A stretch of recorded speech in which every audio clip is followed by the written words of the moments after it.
સ્વાભાવિક છે કે લોકોમાં રોષ હોય, લોકો મારઝૂડ કરે અને લોકોથી એને બચાવવો પડે. તો પોલીસે એક વસ્તુ બહુ નોંધપાત્ર છે કે ગોપાલ ઇટાલિયા આમ આદમી પાર્ટીના અને ગુજરાતના ધારાસભ્ય છે, ગુજરાતના લોકોના પ્રતિનિધિ છે, એક સંવિધાનિક પદ ઉપર છે. ત્યારે પોલીસની પહેલી ફરજ શું હોય? પહેલી ફરજ હોય કે એ લીડરને, જે હુમલાનો ભોગ બનનાર છે, એમની પાસે જાય, એમને પ્રોટેક્ટ કરે અને એમને રક્ષણ આપવાનું કામ કરે.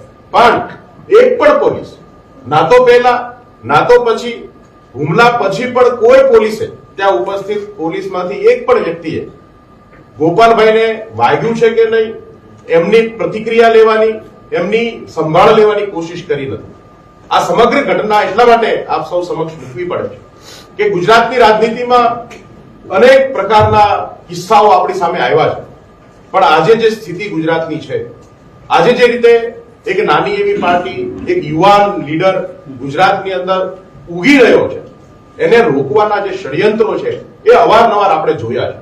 વિસાવદર વિધાનસભાની ચૂંટણીમાં પણ આ બંને પાર્ટીઓએ ભેગા થઈ અને ગોપાલ ઇટાલિયાને હરાવવા માટે કોઈ કસર નહોતી રાખી.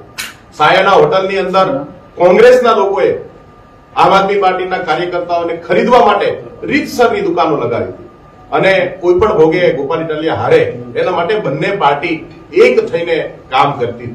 આજે પણ જામનગરમાં કોંગ્રેસનું ગ્રાઉન્ડ ખતમ થયું અને એના અનુસંધાનમાં ભાજપ અને કોંગ્રેસે મળી અને આમ આદમી પાર્ટીનો અવાજ બંધ કરવાનો, આમ આદમી પાર્ટીને રોકવાનો, ગોપાલ ઇટાલિયાને રોકવાની કોશિશ જે છે એ ગઈકાલની ઘટનામાં સ્પષ્ટ દેખાય છે.